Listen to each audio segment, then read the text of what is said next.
오늘 우리 승리의 기도 먼저 합시다. 살 쪽에 있죠? 다 같이 기도합니다. 기도합시다. 하나님 아버지 감사합니다. 제가 지금 주님 앞에 있습니다. 아멘. 감성 1번 합시다. 내가 여호와를 항상 내 앞에 보시며 그가 나의 오른쪽에 계심으로 내가 흔들리지 아니하리로다. 시편 56편 8절 말씀. 아멘. 2번 이스라엘아 들으라. 우리 하나님 여호와는 오직 유일한 여호와이시니 너는 마음을 다하고 뜻을 다하고 힘을 다하여 내 하나님 여호와를 사랑하라. 신명기 6장 4절 5절 말씀. 아멘. 3번 마음을 다하여 여호와를 신뢰하고 내 명철을 무시하지 말라.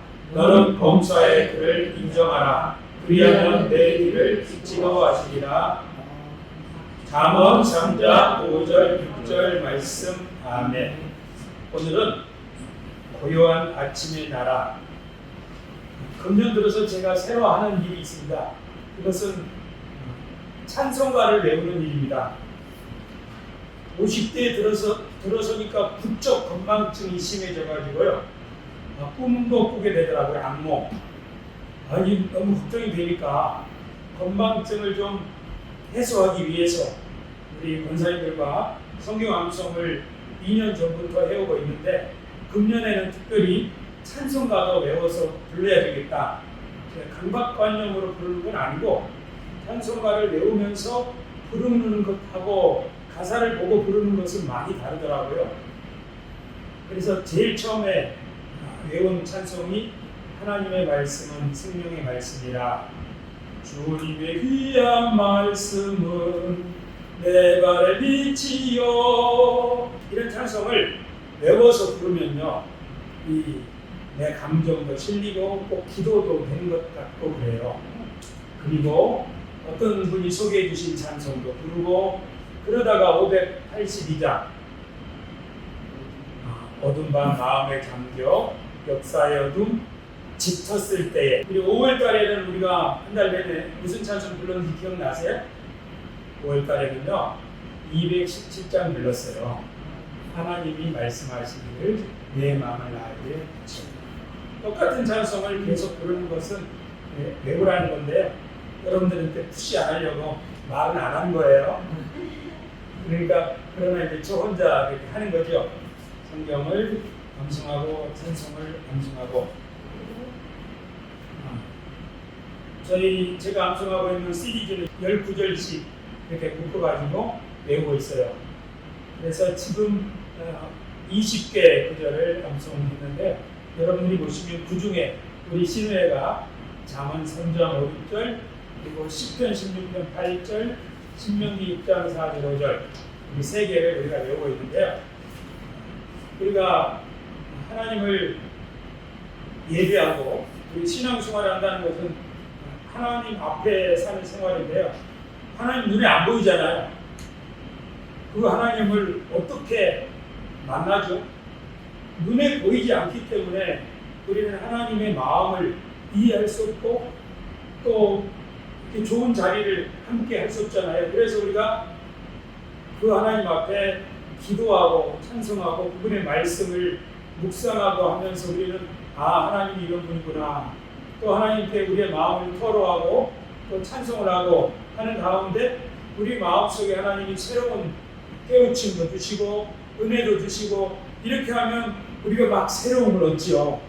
이런 것을 가리켜서 우리는 하나님을 만난다라는 용어로 표현해요. 제가 부목사 하던 시절에 교회 앞에 그 유리문에 이렇게 써 있었어요. 예수님을 만납시다. 그런데 그 말이 참 너무 나이가 더 젊은 시절에는 이해하기 어려운 말이에요. 나이가 아래로 내려갈수록 모든 말들은 직관적이어야 돼요. 그런데 나이가 점점 들수록 사람은 좀 더 추상적인 생각을 할 수 있는 거죠. 우리가 여러분들 이렇게 만났잖아요. 하지만 우리가 정말 만난 걸까요? 지난 주일날 밤에 오후에 김진철 집사님하고 수원보 서울시 공무원 연수원을 갔어요. 하룻밤 같이 자고 사우나도 같이 하고 잠을 자고 그리고 충주호죠. 충주호 유람선도 타고 우리 교회 권사님들 여기 모시고 오면 좋을까? 답사 겸 하는 거죠. 그리고 돌아오는 시간까지 계속 차 속에 있었어요. 남자 둘이 여행 가는 것은 조금 그림이 이상하더라고요. 하지만 하나님께 기도하면서 갔죠. 하나님, 이 그림이 좀 이상한데 그래서 지소님도 그림이 이상했는지 그쪽에 있는 순복음교회 목사님 한 분을 초청해가지고 세 사람이 같이 밥 먹고 사우나하고 그분은 돌아가시고 그런데요. 그렇게 오랜 시간 같이 하고 또 서울로 같이 오고 하는 차 속에서 이야기를 나누죠. 많은 이야기를 나눌 수 있었어요. 이야기 안 하면 뻘쭘하잖아요. 그렇죠? 그렇지만 집사님하고 신우의 총무로서 또 법문으로서 시간을 함께 했지만 이 시간 동안에 많은 이야기, 목회자로서 신학적인 이야기, 아버지로서 자녀 양육의 이야기, 또 신우의 지도 목사로서 생각하는 많은 이야기를 나누고 나니까 둘이 벌거벗고 사우나만 한 것이 아니라 이 마음도 서로를 이렇게 볼 수 있는 시간이었던 것 같아요. 우리가 하나님을 어떻게 만나요?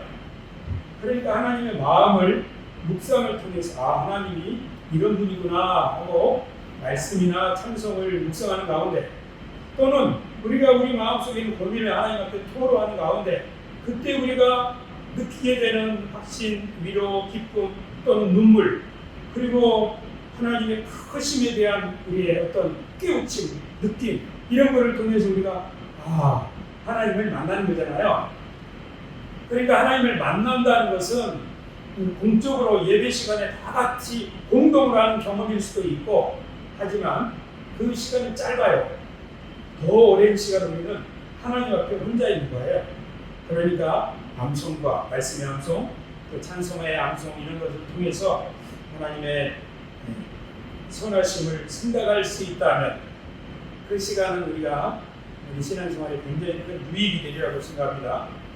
그렇게 하다가 582장 찬송을 이제 만났고 이 찬송을 이거 신우회에서 부를 때 제 마음속에 정말 이 찬송 너무 좋다. 이 찬송을 이 작시하신 분이 어떤 분일까? 왜냐하면 이 찬송을 부를 때 제 마음에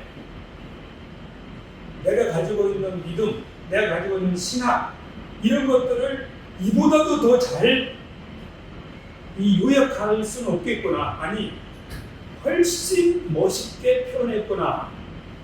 그래서 이분에 대해서 알고 싶었어요. 장공 김재준 목사 인터넷에는 이분의 사상을 이렇게 간단하게 요약을 했어요. 모든 과거가 그리스도의 죽음 안에서 속량되었습니다. 모든 미래는 그리스도의 하나님 나라에 심어졌습니다. 세속 역사는 그리스도의 역사로 변화되어 갑니다. 과거는 예수님이 속량하셨고 그리고 미래는 하나님 나라 안에 심어졌고 그리고 이 세상의 역사는 결국 그리스도의 역사로 변화되어 간다고 하는 이 신학자의 이 목사님의 역사와 시간에 대한 통찰 정말 저는 멋지다고 생각합니다. 저는 오늘 설교를 통해서 582장을 작시하신 김재준 목사님이 어떤 분이고 또 이 찬송의 가사가 어떤 의미가 있을까 하는 것을 여러분과 함께 잠깐 생각해 보겠습니다. 위키사전을 보면 김재준에 대한 설명이 이렇게 되어 있습니다. 대한민국의 장로회 목사이자 대표적인 진보적 신학자로서 한국기독교 장로회 기장과 조선신학교 현재 한신대학교 설립에 공헌한 인물이다. 위키사전에 어떤 인물을 이렇게 요약할 때는 그분의 가장 특징을 요약하는 건데 이분을 가장 먼저 소개하는 말은 대표적인 진보적 신학자, 목회자 그리고 지금의 한신대학교를 설립하는데 기여하신 분. 이분의 출생은 1901년입니다. 함경북도에서 출생하셨고요. 돌아가신 것은 1987년 제가 대학교 1학년일 때 한양대학병원에서 돌아가셨습니다. 우리나라는 2002년에 김재준 목사님에게 국민훈장, 무궁화장을 추서했습니다. 이분이 민주화운동과 그리고 신학 발전에 기여한 분이기 때문인데요. 하지만 그 상임 사유에는 국민화학 및 국가발전 유공자로 기록되어 있습니다. 제가 이렇게 소개하는 이유는요, 우리가 부르는 찬송가를 작시하신 이분이 훈장을 받으신 훌륭한 분이라는 것을 말씀드리고 싶어요. 이분은 말 그대로 1901년에 태어나셨으니까 일제강점기, 그리고 6.25 한국전쟁, 그리고 군사 독재 이 시절을 다 거치면서 우리나라가 세워지는 과정을 직접 경험하신 분이지 않습니까? 그래서 나라를 사랑하는 마음, 그리고 자신의 신앙과 신학적인 체험 이런 것들을 다 종합해가지고 이 찬송가 가사에 넣은 거예요. 그래서 제가 어제 이 찬송을 혼자 외워 부르고 또 동시에 애국가도 불러봤어요. 동해물과 백두산이, 이것을 4절까지 쭉 묵상을 하고 이 찬송을 묵상하면서 이렇게 보니까 저는 현재 우리가 부르는 애국가보다 이 찬송이 훨씬 더 깊이가 있다. 저는 우리나라 국민들이 애국가 대신에 이것을 우리 국가로 채택해서 부른다면 우리 국민들의 의식이 훨씬 높아질 것이라는 생각을 해봤는데요. 여러분들도 한번 생각해보면 공감하실 수가 있으리라고 봅니다. 자, 그러면 가사를 볼까요? 가사는 어둠 밤 마음의 잠겨인데요. 저는 고요한 아침의 나라 후렴에 나오는 구절이라고 구절을 제목으로 생각해봤습니다. 다 같이 한번 읽어봅시다. 시작. 어둠 밤 마음에 잠겨 역사의 어둠 짙었을 때에 계명성 동쪽에 밝아 이 나라 여명이 왔다. 고요한 아침의 나라 빛 속에 새롭다. 이 빛 삶 속에 얽혀 이 땅에 생명탑 놓아간다. 이 찬송의 시작은 어둠 밤 마음에 잠겨 역사의 어둠 짙었을 때에, 당시의 상황이기도 한 것 같아요. 이 찬송이 처음 발표된 것은 1965년입니다. 65년은 한일협정이 체결된 해인데 그 전해 64년도에 많은 시위가 있었습니다. 그리고 비상계엄령이 선포되었고요. 그 시절에 제50회 한국기독교 장로회 총회가 열렸는데 그 총회에서 부를 기념곡으로 이 곡을 작시를 하신 건데, 군사 독재 치하에서 역사 의식을 가진 젊은이들에게 우리가 새날을 바라보자 하는 그런 희망, 소망을 담은 노래라고 할 수 있겠습니다. 역사의 어둠이 짙었을 때에 이 가사를 쓸 때 이 장공 김재준 목사님은 자신이 태어나서 어두운 시절 일제강점기, 또 전쟁, 그리고 독재, 이 역사의 어둠을 본인이 충분히 느꼈을 거라고 생각합니다. 그런데 지금 이 노래를 부르는 저도 어둠이 느껴지는 거예요. 목회자로서 제가 느끼는 어둠은 예수님이 말씀하신 하나님 나라 복음과는 약간 거리가 있는 복음이 우리나라에 너무 많이 넘실된다는 거예요. 그것이 제가 느낀 어둠이에요. 두 번째 어둠은 교회는 세상의 등불이거든요. 우리가 그 역할을 어떻게 할 수 있는 거지? 그 길을 잘 못 찾겠다 하는 그런 소명적 어둠이에요. 사람마다 느끼는 어둠이 다르리라고 생각합니다. 어떤 사람이 어떤 방식의 어떤 장르의 어떤 영역에서 어둠을 느꼈다 하면 그 사람은 그 영역에서 하나님으로부터 어떤 소명을 받은 거라고 생각합니다. 제가 느낀 어둠은 제가 해야 될 소명 같은 거지요.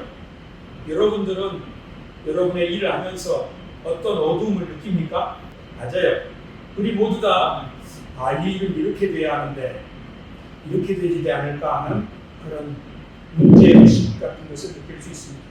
이 찬송을 부르면서 김재준 목사님이 느꼈던 소명처럼 우리들 또 우리들의 일을 하면서 또는 삶을 살면서 어떤 문제를 느낀다면 내가 그 문제를 위하여 부르심을 받았다고 하는 것을 생각해 볼 수 있습니다. 자, 그러면 이 목사님은 이 어둠을 느꼈을 때 그것을 어떻게 해결하려고 했을까요? 저는 잘 모르지만 기도하셨을 것 같아요. 그리고 행동하셨다고 생각합니다. 그때 이분이 마음속에 품은 생각은 아마 예수 그리스도를 본받고 그분을 따르고 그분을 의지하는 그런 것이 가장 중심이었겠죠. 이 찬송가에는 예수님을 가리켜 보여주는 표현들이 나옵니다. 여러분 1절 한번 보실래요? 1절에 예수님을 가리키는 예수님을 상징하는 그런 낱말이 있나요? 뭡니까? 빛, 참 빛. 예수님을 가리키는 요한복음에 나온 표현이 빛이에요. 빛이 어두움의 빛이 돼. 또 예수님을 가리키는 표현 중에 하나는 대명성, 샛별입니다. 2절에 보면 하늘 씨앗, 큰 나무. 3절에는 맑은 샘, 이 땅을 적실, 이 땅을 옥토로 만들. 그러니까 이 분은 예수 그리스도를 마음에 받아서 예수 그리스도의 교훈과 모범을 우리 마음속에 빛으로 잘 얽어서 이전에 예수님이 하나의 생명탑으로 사셨던 것처럼 우리 선배들이 그렇게 했던 것처럼 나도 하나의 생명탑을 쌓으리라. 그러면 내 후대들이 나를 보고 그들의 생명탑을 쌓을 거라고 기대하셨던 것 같아요. 김재준 목사님이 쌓은 생명탑을 보고 돌아가셨을 때 제가 1학년이었던 대학 1학년이었던 제가 훨씬 세월이 지나서 저분을 나도 본받고 싶다 하는 거죠. 그렇죠? 그뿐이 아니라 2절에서는 우리들이 큰 하나님의 나라라고 하는 나무에 가지가 되고 이파리가 되고 해가지고 무성해진다면 풍성한 열매가 맺히게 되고 그 열매에 만민이 찰 것이다. 우리 대한민국 교회가 또는 우리 성동구청의 신우회가 맺히게 될 열매를 이 만민이 먹게 되는 날, 그날을 소망했던 것 같습니다. 그리고 3절은 맑은 샘줄기 용솟아 거칠은 땅에 흘러졌을 때 기름진 푸른 벌판이 눈앞에 활짝 트인다. 그 다음 같이 한번 읽으실까요? 시작! 고요한 아침의 나라 새하늘 새땅아 길이 꺼지지 않는 인류의 횃불 되어 가거라. 아멘. 제가 가장 감동을 받은 구절은 세 번째 줄입니다. 고요한 아침의 나라, 우리 대한민국을 가리켜서 뭐라고 하는 거예요? 새하늘 새땅아 이렇게 부르는 거예요. 여러분 우리나라에 있는 이단 단체 중에 신천지 있죠? 신천지는 원래 신천신지입니다. 새하늘 새땅이죠. 새하늘과 새땅을 신천지라고 하는 새 글자로 한 단어를 표현한 거잖아요. 신천지는 자기 그룹이 새하늘과 새땅이라고 생각하는 것 같아요. 그들의 12지파. 그런데 우리 많은 그리스도인들은 새하늘과 새땅을 저 위에 있는 어떤 극락의 세상이라고 생각하는 것 같아요. 그런데 이 목사님 보세요. 새하늘과 새땅을 뭐라고 하는 거예요? 고요한 아침의 나라 대한민국아 새하늘과 새땅아 이렇게 부르잖아요. 그러니까 이분은 대한민국이 하늘의 빛을 받고 하늘의 씨앗을 받고 그 정신으로 살아가는 사람들이 이 땅을 적시고 적신다면 이 고요한 아침의 나라가 결국은 그리스도의 나라 새하늘과 새땅이 될 것이라고 바라보는 것이죠. 정말 놀라운 통찰입니다. 아멘입니다. 저는 아멘입니다. 그런데 마지막으로 여기 나오는 고요한 아침의 나라는 우리나라를 서양인들이 부를 때 쓰는 표현이라고 합니다. 조선 신선한 아침의 나라죠. 그런데 우리 주한 말이나 이때 유럽인들은 일본을 잘 알고 있었죠. 일본은 서양 문물을 일찍 받아들여서 아주 솟아오르는 태양처럼 선라이즈 킹덤으로 이해했다 하면, 그에 비하면 조선은 아직 개화가 덜 된 좀 덜 발달한 나라라는 좀 비하의 의미가 있다고 해요. 고요한 아침의 나라라는 말 속에는.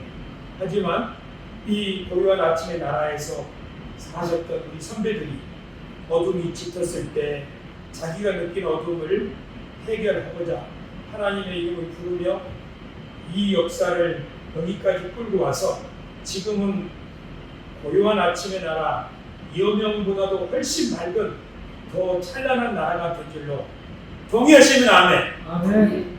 졸고 계시는 분들이 계셔가지고 여러분 바쁜 줄 압니다. 열심히 했다는 뜻이에요.